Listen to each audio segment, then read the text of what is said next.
Hello दोस्तों, कैसे हैं आप लोग। पिछले क्लास में हमने साइंस के कुछ इम्पोर्टेंट क्वेश्चन किए थे जो ऑब्जेक्टिव था। आज हम लोग बिहार बोर्ड मैट्रिक एग्ज़ाम 2021 के हिंदी का कुछ ऑब्जेक्टिव जो बहुत इम्पोर्टेंट है उसका डिस्कशन करेंगे। यदि आप लोगों को ये वीडियो अच्छा लगे तो शेयर कीजिएगा, चैनल को भी सब्सक्राइब कर लीजिएगा ताकि इसी तरह आप लोगों को वीडियो मिल सके। तो बिना लेट करते हुए चलिए आज का पहला क्वेश्चन देखते हैं। पहला क्वेश्चन है, परंपरा का मूल्यांकन किसकी रचना है। परंपरा का मूल्यांकन किसकी रचना है। तो पहला ऑप्शन है रामविलास शर्मा, दूसरा ऑप्शन है रामधारी सिद्दीनकर, तीसरा ऑप्शन है अशोक वाजपेयी, चौथा ऑप्शन है यतीन्द्र मिश्र। तो इसका सही आंसर होगा रामविलास शर्मा। परंपरा का मूल्यांकन के लेखक हैं रामविलास शर्मा। अगला क्वेश्चन है, पंडित बिरजू महाराज किस कला से संबंधित है। पंडित बिरजू महाराज किस कला से संबंधित है। पहला ऑप्शन है नाटक कला से, दूसरा ऑप्शन नृत्य कला से, चौथा ऑप्शन है संगीत कला से और चौथा ऑप्शन है चित्रकला से। तो इसका सही आंसर होगा नृत्य कला से। पंडित बिरजू महाराज नृत्य कला से संबंधित है। अगला क्वेश्चन है, बिस्मिल्लाह खां प्रसिद्ध थे। बिस्मिल्लाह खां प्रसिद्ध थे। पहला ऑप्शन है सितार वादन के लिए, गिटार वादन के लिए, सरोद वादन के लिए, शहनाई वादन के लिए। तो इसका सही आंसर होगा शहनाई वादन के लिए। बिस्मिल्लाह खां शहनाई वादन के लिए प्रसिद्ध थे। अगला क्वेश्चन है, 20 के दांत कहानी किस वर्ग के अनेक अंतर विरोधियों को उजागर करता है। 20 के दांत कहानी किस वर्ग के अनेक अंतर विरोधियों को उजागर करता है। तो इसका पहला ऑप्शन है मध्य वर्ग, दूसरा ऑप्शन है उच्च वर्ग, तीसरा ऑप्शन है निम्न वर्ग और चौथा ऑप्शन है दलित वर्ग। तो इसका सही आंसर होगा मध्य वर्ग। इसीलिए तो कहते हैं हम लोग कि यदि गरीब गरीब को साथ दे तो हम लोग किसी से कम नहीं हैं। परंतु हमारे समाज में क्या होता है, गरीब आदमी धनिक का साथ देता है। इसी का यही होता है अंतर विरोधियों का अर्थ। अगला क्वेश्चन है, मैक्स मुल्लर ने सर्वविदित संपदा और प्राकृतिक सौंदर्य से संपन्न किस देश को माना है। मैक्स मुल्लर ने सर्वविदित संपदा और प्राकृतिक सौंदर्य से संपन्न किस देश को माना है। पहला ऑप्शन है जापान, दूसरा ऑप्शन है श्रीलंका, तीसरा ऑप्शन है कनाडा, चौथा ऑप्शन है भारत। तो इसका सही आंसर होगा भारत। मैक्स मुल्लर ने भारत को सर्वविदित संपदा और प्राकृतिक सौंदर्य से संपन्न माना है। अगला क्वेश्चन है, नाखून क्यों बढ़ते हैं, गध की कौन सी विधि है। नाखून क्यों बढ़ते हैं, गध की कौन सी विधि है। तो इसका पहला ऑप्शन है कहानी, दूसरा ऑप्शन है कविता, तीसरा ऑप्शन है भाषण, चौथा ऑप्शन है ललित निबंध। तो इसका सही आंसर होगा ललित निबंध। नाखून क्यों बढ़ते हैं, ये एक ललित निबंध है। अगला क्वेश्चन है, पिताजी ने बाजार से कितनी मछलियाँ खरीदी थी। पिताजी ने बाजार से कितनी मछलियाँ खरीदी थी। पहला ऑप्शन है 1, दूसरा ऑप्शन है 2, तीसरा ऑप्शन है 3, चौथा ऑप्शन है 4। तो इसका सही आंसर होगा 3। अगला क्वेश्चन है, महात्मा गांधी को महात्मा की उपाधि किसने दी। महात्मा गांधी को महात्मा की उपाधि किसने दी। पहला ऑप्शन है भीमराव अंबेडकर, दूसरा ऑप्शन है रविंद्रनाथ ठाकुर, चौथा ऑप्शन है हजारी प्रसाद द्विवेदी, तीसरा ऑप्शन है हजारी प्रसाद द्विवेदी, चौथा ऑप्शन है जवाहरलाल नेहरू।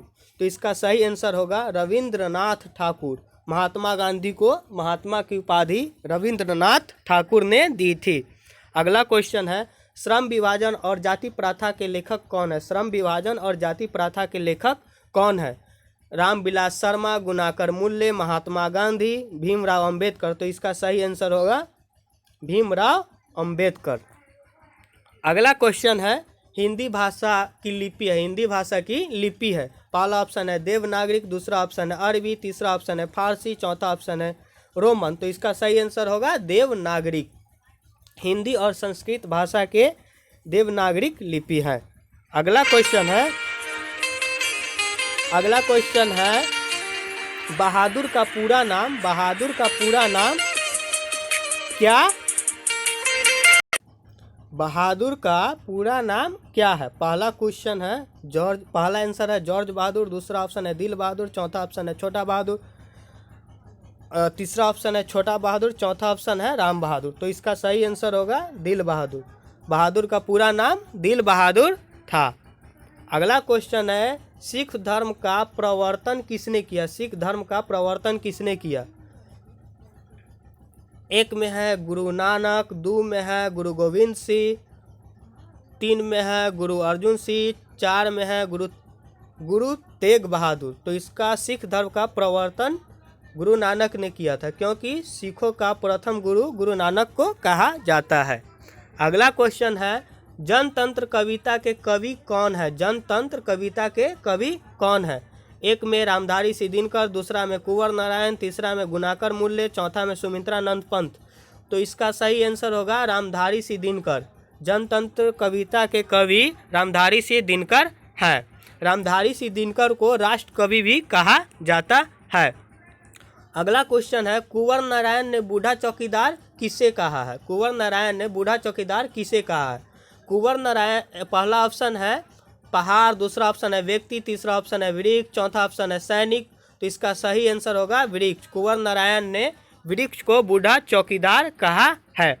अगला क्वेश्चन है अक्षर ज्ञान कविता में बच्चों के किस स्तर के शिक्षा से संबंधित? अक्षर ज्ञान कविता बच्चों के किस स्तर के शिक्षा से संबंधित है? पहला ऑप्शन है प्रारंभिक, दूसरा ऑप्शन है माध्यमिक, तीसरा ऑप्शन है माध्यमिक, चौथा ऑप्शन है उच्च माध्यमिक। तो इसका सही आंसर होगा प्रारंभिक। अक्षर ज्ञान कविता बच्चों के प्रारंभिक शिक्षण प्रक्रिया से संबंधित है।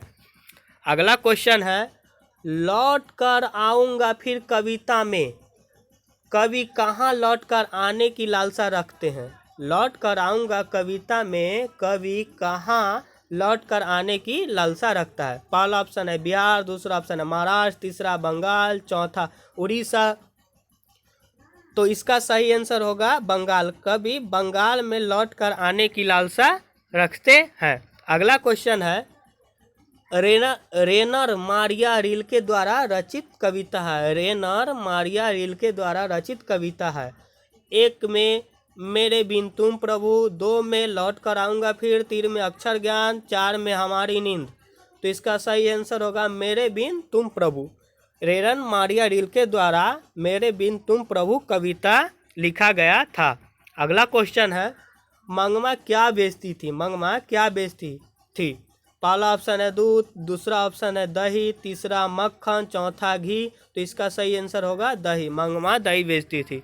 अगला क्वेश्चन है ढहते विश्वास कहानी में किस राज्य को बाढ़ एवं सुखाड़ से ग्रसित दिखाया गया? ढहते विश्वास कहानी में किस राज्य को बाढ़ और सुखाड़ से ग्रसित दिखाया गया है? पहला ऑप्शन है बिहार, दूसरा ऑप्शन है राजस्थान, तीसरा उड़ीसा, चौथा केरल। तो ढहते हुए विश्वास कहानी में उड़ीसा राज्य की कहानी है। ढहता हुआ विश्वास उड़ीसा राज्य की कहानी है, जहां आज भी बाढ़ और सुखाड़ बहुत ज़्यादा पड़ता है। अगला क्वेश्चन है मंगू किस कहानी का पात्र है? मंगू किस कहानी का पात्र है? पहला दही वाली मंगवा, दूसरा नगर, तीसरा माँ, चौथा ढहते विश्वास। तो मंगू माँ कहानी के पात्र हैं। अगला क्वेश्चन है आज के लिए इतना ही दोस्तों। यदि अच्छा लगे तो चैनल को सब्सक्राइब कीजिएगा और वीडियो को शेयर कीजिएगा। Thank you.